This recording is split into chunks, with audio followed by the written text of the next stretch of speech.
بسم الله الرحمن الرحیم. زه بختیار شګیواله یم او تاسې ته ښه راغلاست وایم. هیله ده چې ټول به روغ جوړ او د صحت جامې به مو پر تن وي. راځو نن موږ په مایکروسافټ ایکسل پروګرام کې زموږ نن اووم درس دی او په الایمنټ سیکشن کې چې دی زموږ درس دی چې آیا دغه الایمنټ سیکشن په یو ډیټا شیټ کې موږ څنګه یوز کوو او دا موږ څنګه کارولی شو. په دې کې چې دی موږ سره اول دغه شپږ کمانډونه دي په دې ځای کې چې دې ته چې دی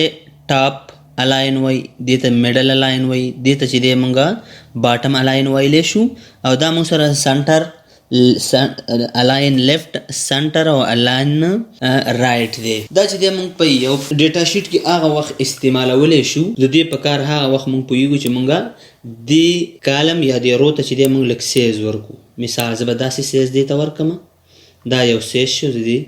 زه به لږ دا سیز نو بې ته ټول کم چې موږ ته د اخرنۍ انټري ښکاره شي. دا چې دی اوس فعلا زه دا انتخابوم او ورته یم چې دا ماته په ټاپ کې راته راکړه، ټاپ الاین کې. نو دا چې دی په ټاپ الاین کې هم دی خو په سنټر کې دی. زه ته یم چې دا ما سره په لیفټ کې راکړه، نو دا به ټول په دې شکل سره په دې لیفټ پوزیشن کې به چې دی دا راشي. که بیا ووایم چې نه دا دی ماته په دې ځای کې چې دی میډل کې راشي، نو په دې منځ کې راغی خو ولې لیفټ کې دی. د دې سره به دلته ورته زه ووایم چې دا ماته په سنټر کې راکړه. نو دا ټوله ډیټا چې دا زموږ بیخي په سنټر کې شوله. نو د دې نه معلومیږي چې دا دواړه ځایونه چې اوس وګورئ یو بل ته مخامخ چې دې دواړه انتخاب دي او دا زموږ ډیټا چې ده په دې کې یو بل ته چې ده په دې سنټر پوزیشن کې مخامخ ده. که زه راشم دلته چې دی د دې ځای نظر باټم الاین والم، نو دا به د دې لاندې د دې روګانو د لاندې برخې ته به راودانګي، خو ولې په دې ځای کې چې دی دا به د دې په دې سنټر کې به نه وي، لاندې به وي، خو ډیټا به ټوله په سنټر پوزیشن کې به وي، خو په باټم کې به وي، د رو په باټم کې یعنې د رو په لاندې برخه کې به وي. که زه وایم چې دا دی په همدې لاندې برخه کې وي خو سنټر ته دې لاړه شي، نو بیا دا چې دی موږ په سنټر کې اخیستلی شو. یوه یادونه درته کوم چې تاسې ځان سره دا یاد وساتئ، هیډر څنګه چې موږ د ډیټا هیډر دی زموږ دا به تاسو په سنټر کې ساتئ او 1 2 3 چې دی دا به هم تاسو سنټر کې ساتئ. که انګلیسي وي که په پښتو باندې وي لکه څنګه چې دا اوس دا، نو دا چې دی تاسو به په دې رقم په دې سنټر پوزیشن کې په دې شکل ساتئ. او که په انګلیش کې وو نو دا به چې دی تاسو بیا دې طرف کې ساتئ. نو دا کوم عدد چې دی کوم نیمز چې کوم دي یا چې دی دا سیلري، خو بس لنډه اوږده دا ده چې تاسې به دا نمبر چې دی دا په سنټر ساتئ او ټکس چې دی دا به په لیفټ کې او په لیفټ کې به بیا په دې ځای کې میډل کې ساتئ، یعنی په سنټر لیفټ کې به انګلیسي ساتئ، په سنټر رائټ کې به چې دی پښتو ساتئ. نو د دې دغه خبره وه چې موږ په دې ځای کې دغه خبره وکړله چې ستاسې دا په ذهن کې یاده وي. اوس چې زه راشم د دې ځای نه دلته کله چې زه په دې چپه ای باندې ودرېږم نو دلته ولیکي چې ویرینټیشن نه مطلب څه دی. که تاسې د دې مکتب نتایجو ته پام کړئ د مکتب یا د حاضرۍ کې چې دا شنبه یکشنبې لیکلي ټوله سراسر، نو دا چې دی دا په کوم شکل سره تاو شوي، دا په ایکسل پروګرام کې په همدغه نقطه باندې کلیک شوی. زه ته یم چې ما ته چې دی د دې ځای نه انګل کلاک وایس لږې داسې تاو کا، یا ورته یم چې انګل کلاک وایس لږې داسې را تاو کا، او یا چې دی د دې ځای نه زه ورته وایم چې ما ته داسې دا په دې شکل راکړه یو د بل د پاسه هر حرف، او که په دې شکل نه نو تاسو دا روټیټ ټیکسټ اپ اخیستلی شئ چې داسې په دې شکل تاو شي، او یا چې دی روټیټ ټیکسټ ډاون په دې شکل باندې دا اخیستلی شي چې دا تاسو ته په دې شکل را تاو شي. که تاسو راشئ د دې ځای نه کلیک کې بیرته دلته په دې ځای کې په دې فارمیټ سیل الایمنټ باندې چې کله موږ کلیک کوو نو د دې لارې نه چې دی دلته موږ د خپلې خوښې مطابق چې دی یو اندازه الایمنټ کولی شو. زه ته یم چې بیخي دې بره نه وي لږ داسې تاو که د دې ځای نه، نو داسې هم تاسو دا تاوولی شئ. او که تاسو راشئ دلته په دې ځای کې تاسې کلیک کوئ، دلته به راشو د دې ځای نه فارمیټ الاین ته، د دې ځای نه موږ ډایرکټ چې دی 0 ولیکو نو زموږ چې دی دا ډیټا ډایرکټ په دې ځای کې په دې شکل سره راځي. زه به راشم دلته ما کلیک کړه د دې ځای نه او بیا راللم د دې ځای نه ما دا کلیک کړم. هر وخت چې کله دا تاسې کلیک کوئ د دې ځای نه دا په دې شکل موږ والو، نو د دې لپاره چې دی بیا یا راشم دا شکل والمه، که غواړم چې دا بېرته خپل عادي حالت ته راولمه نو په دې باندې کلیک کوئ، بیا دلته بل ځای ته مه ځئ، صرف په دې باندې کلیک کوئ، د دې دا ټک مارک دا سلیکشن د دې ځای نه لرې کوئ، نو دا به چې دی بېرته خپل عادي حالت کې راشي. همداسې چې دی که زه راشم د دې ځای نه ما کلیک کړه، زه راځم دلته په دې باندې ما کلیک کړه، ګوره د دې ځای نه ډیکریز او انکریز چې دی ډیکریز انډنټ مطلب دا دی چې زه دا ډیټا واخلم لږې مخکې یا شاته راوړم، خو چې دی زه به د دې ځای نه دا والم لږه لږه مخکې چې دی زه ورته وایم چې یاره سنټر نه او لږ چې دی مخکې که یا چې دی تاسو دا بیخي دې سر ته راولی د دې ځای نه او په دې باندې چې دی ډیکریز مطلب دا دی چې بېرته موږ دا راشاته کولی شو او انکریز مطلب دا دی چې دا موږ مخې ته وړلی شو لکه څنګه چې تاسو په پریویوز کې وینئ نو د دې لارې نه چې دی زه ورته وایم چې دا ماته په دې لیفت طرف کې مه راکوه په دې لیفت کې لږ وخوځوه نو د لږ دپاره چې دی یو کلیک بل کلیک په دې اندازه باندې که څوک تاسو نه پوښتنه وکړي نو دا په دې شکل تاسې جوړولی شئ نو دا ما سره د انکریز او ډیکریز خبره وه چې موږ په دې ځای کې د انکریز او ډیکریز خبره چې دی وکړله په ایکسل کې چې دی غټه ستونزه دا ده چې کله موږ انګلیسي لیکو پښتو لیکو نو انګلیسي مخې ته نه راځي زیاتو د خاطرو کې چې دی دا شی نه لیکل کېږي که زه راشم د دې ځای نه ولیکم کمپیوټر دا ما ولیکو خو ولې که زه اوس دلته ولیکم کمپیوټر نو دا په دې شکل سره راځي د دې ستونزې د حل لپاره به تاسې چې څومره ځای جوړول غواړئ چې په دې کې زه پښتو انګلیسي لیکم د هغې لپاره به تاسو هغه ځای ټول انتخاب کوئ او د انتخاب نه وروسته چې دی تاسو به دې نقطې ته راشئ په دې نقطه باندې به ودرېږئ دلته لیفت ټو رایټ ټیکسټ ډایرکشن یې لیکلی دی په دې باندې چې کله تاسو په دې وړه نقطه باندې کلیک کوئ نو دا چې دی تاسو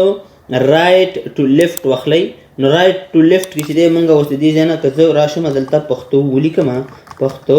د دې ځای نه به زه پښتو ولیکم که زه اوس دلته راشم پښتو ولیکم نو دا موږ د دې ځای نه لیکلی شو او یا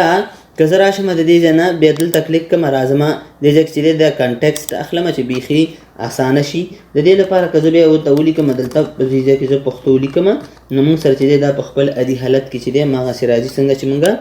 مخکې پاس لیکنه کړې ده نو دا چې دا ما سره د دې ځای نه لیفت ټو رایټ ټیکسټ ډایرکشن و چې د دې لارې نه موږ دا کولی شو ورپسې خبره چې ده په دې ځای کې دا ریپ ټیکسټ چې دی ریپ ټیکسټ ته تاسې وګورئ چې که زه دلته ولیکم چې په دې ځای کې زه لیکم چې مایکرو دې ځای نه به راشم دلته زه دلته چې دی یو کلیک کوم چې تاسو ته په دې باندې تاسې ښه پوه شئ دې ځای کې چې دی زه به ودرېږم دلته او یو سیز چې دی دلته دې ځای نه به زه خوښ کړم چې تېره ورځ موږ دا ویلي د دې ځای نه زه به ورته ولیکم بختیار کمپیوټر اکاډمي دا ما ولیکه د دې ځای نه اوس زه غواړم چې دا ټول په دې یو سیل کې راجمع کړم راټولې کړم د یو سیل ته نو زه به په دې کې ودرېږم او ری به شم دا ریپ ټیکسټ چې دی دا به والم نو اوس چې تاسې د دې دا سیز چې دی د دې ځای نه غټ کړئ داسې نو دا موږ سره ټول په دې یو شیټ کې چې په دې یو سیل کې راغی لا هم نه دی راغلی که زه بیا د دې سیز لږ کوچنی کړم دا بیا موږ ته ښه معلومیږي نو د دې لارې نه چې دی دا تاسو راوستی شئ او په خپله هغه شیټ کې چې دی دا استعمالولی شئ که تاسو چېرته بېرته صرف ټیک مارک د دې نه لرې کړ ماقه لیکنه زموږ چې دی بېرته وځي د خپله بونډرۍ نه اوړي نورو سیلونو ته او که کله مو کلیک که په دې کې نو دا به سره موږ سره څه شي کلیک به شي اوس په ایکسل پروګرام کې چې دی تر ټولو نه مهمه خبره د څه شي ده چې موږ څنګه کولی شو مرجینګ وکړو یعنې یو دوه سیلز سره یو ځای کړو کله چې موږ راشو که زه دلته واخلم کنټرول پی نو دا زموږ د ورقې هغه اندازه شوه نو که زه دې ته بارډر واچوم د دې ځای نه نو دا بارډر چې دی موږ سره خو دا پیج چې دی په هر ځای کې چې موږ څه پرنټ کوو نو دا ټول په یو رقم نه وي حتما چې دی بعضې ځایونه کټ شوي را کټ شوي د هغې لپاره چې دی زه مرجینګ کوم زه ته یم چې دا ما ته مرج کړه نو تاسو به راشئ په دې مرج ان سنټر باندې به کلیک کوئ او د دې چې دی لږ به سیز هم زه د دې ځای نه غټ کړم او دلته چې زه ورته ولیکم د دې ځای نه دې ځای نه به ورته ولیکم بختیار کمپیوټر اکاډمي دا نوم ما د دې ځای نه ولیکو نو زه چې دی دلته دا انټر کړم دا ما سره ټول په یو رو کې چې دی یا په یو سیل کې چې دی دا نوم راغی که زه وغواړم چې دی دلته د دې ځای نه چې دی دغه دواړه سیلونه یو ځای کړم نو زه دلته چې دی د دې ځای نه به زه بیا په دې سنټر باندې کلیک کړم امرجن سنټر باندې که زه وایم چې دا دواړه یو ځای کوم نو دا تاسو هم یو ځای کولی شئ د دې ځای نه موږ دوه دانې یو ځای کوی شو که تاسو وایئ چې دلته به دا څلور دانې یو ځای کړو نو دا چې دی داسې یو ډیزاین چې دی تاسې د خپلې خوښې مطابق یو ډیزاین په دې د مرج په ترو باندې کولی شئ په ایکسل پروګرام کې چې دی 100% کې چې یوز کېږي هغه چې دی همدغه کمانډ دی چې موږ دا د مرج کمانډ استعمالوو 100% په هر ډاکومنټ کې چې دی په هر ورک بک کې چې موږ څه لیکو موږ چې دی دې کمانډ ته زموږ ضرورت پیښیږي او د دې کمانډ په مرسته باندې موږ کولی شو چې مرجینګ وکړو اوس چې زه راشم دلته ما کلیک کړی دی ځای نه او زه راځم دلته مرجینګ کوم خو دلته چې زه کله په دې وړه نقطه باندې کلیک کوم نو موږ سره په دې کې داخل کې څلور خبرې راځي مرج ان سنټر چې دی د همدې نه عبارت دی چې تاسو به د دې ځای نه دا په دقه شکل سره مرج کولی شئ که زه راشم دا ما مرج کو مرج ان سنټر دلته چې دی ما په دې کې لیکل شروع کړو خو دا لیکل زما په دې سنټر پوزیشن باندې شروع شول که زه راشم دلته او د دې نه وروسته چې دی زه به راشم دلته کلیک کوم مرج اکراس مطلب دا دی چې دا کالمونه ما ته پرېږده دا روګانې ما ته مرج کا نو تاسو ګورئ د دې ځای نه چې دی دا کالمونه مرج شول او روګانې سیده پاتې شولې نو د دې لارې نه چې دا تاسو اخیستی شي که تاسو نه څوک پوښتنه وکړي چې ما ته په یو ځل باندې دومره مرجنګ وکړه خو روګانې پرېږده چې صرف کالمونه ختم شي نو د دې لپاره به تاسو راځئ او مرج اکراس به اخلئ. زه راځم د دې ځای نه چې دی مرج ان سنټر چې دی زه بیا اخلم د دې ځای نه د دې ځای نه چې دی ما کلیک کوم مرج ان سنټر نو دلته چې دی لیکل وشو که زه بیا راشم دا ځای زه مرج کوم خو په دې نقطه کلیک کوم او د هغې نه وروسته راځم په دې مرج سیل باندې کلیک کوم نو په دې کې زه لیکل کوم کار بیخي سیم دی خو فرق یې دا دی چې د دې لیکل د سنټر پوزیشن نه شروع شو او د دې لیکل چې دی موږ سره په دې ځای کې د لیفټ نه شروع کېږي خو کار یو دی. که تاسو غواړئ دا زه بېرته انمرج کړم نو په دې نقطه باندې کلیک کوه بیا راشه انمرج سیل په دې کلیک کوه او بیا راشئ چې دی تاسو د دې ځای نه په انمرج سیل باندې چې دی تاسو په دې باندې کلیک کوئ دا به خپل عادي حالت ته بېرته راشي. که تاسو په دې ډایلاګ باکس لانچر باندې چې دی کلیک وکئ نو الایمنټ سیکشن کې چې دی موږ سره هماغه خبره ده چې څنګه موږ ویلو چې لیفټ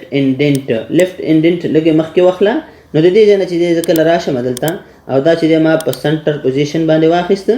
خو زه چې دی دا لږ مخکې شاته بیم بیا راولم داسې همدغه کار چې دی دا موږ د داخل نه هم کولی شو. که زه راشم دلته په دې الاینمنټ باندې کلیک کړم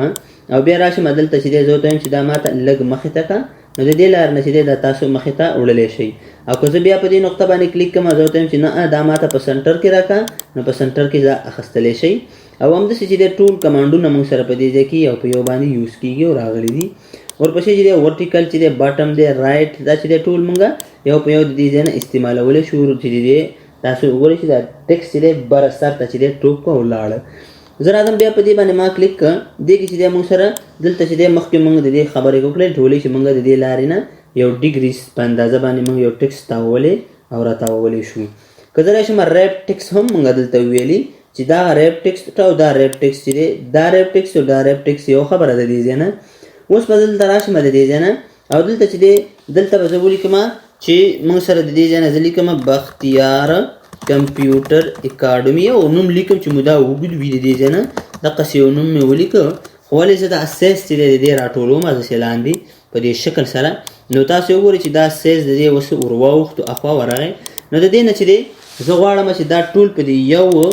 یو سل کې چې دی را شرینک کم شرینک ټو فټ یې کم راولم نو بیا به چې دی د دې ځای نه به تاسو په دې نقطه کلیک کوئ او د دې ځای نه به شرینک ټو فټ به واخلئ او دا به دلته اوکې کوئ نو دا تاسو اوس وګورئ چې ټول یو سل ته چې دی راجمع شو. که نه غواړئ چې بېرته خپل عادي حالت ته راشي نو د دې لپاره به راشي تاسو به دا ټک مارک لرې کړئ د دې ځای نه او دا به کلیک کوئ نو دا چې دی موږ سره بېرته خپل عادي حالت ته راغی. که تاسو دا ایریا انتخاب کړئ دلته که تاسو مارجنګ نه کوئ نو راشئ دلته داخل ته مارچ سیل باندې کلیک کړئ د دې ځای نه نو دا سیل چې دی موږ سره اوس مرچ شول او یو سیل ما سره په دې کې جوړ شو. که تاسو دا نه غواړئ نو راشئ دا ټک مارک بېرته لرې کړه د دې ځای نه چې دی موږ سره به بېرته هغه انمرج شي. بیا راځم دلته ما کلیک کړه څنګه چې مې مخکې د پښتو او انګلیسي خبره په دې ځای کې وکړله دا هم موږ سره په داخل کې د دې ځای نه کنټیکسټ رایټ لیفټ ټو رایټ او رایټ ټو لیفټ خبره چې ده دا هم موږ په دې ځای کې چې دی ویلي چې دغه کار دی او دغه دنده وه. نو دغه و زموږ د مایکروسافټ ایکسل پروګرام د الایمنټ سیکشن درس و. هیله ده چې دا تاسې ځان سره زده کړئ او زموږ د یوټیوب چینل بختیار کمپیوټر اکاډمي ځان سره سبسکرایب کړئ او د بیل آیکن کې کاږئ چې تر څو زموږ د هرې ویډیو نوټیفیکیشن په خپل وخت تاسې ته در ورسیږي. د الله په امان ښه وخت ولرئ.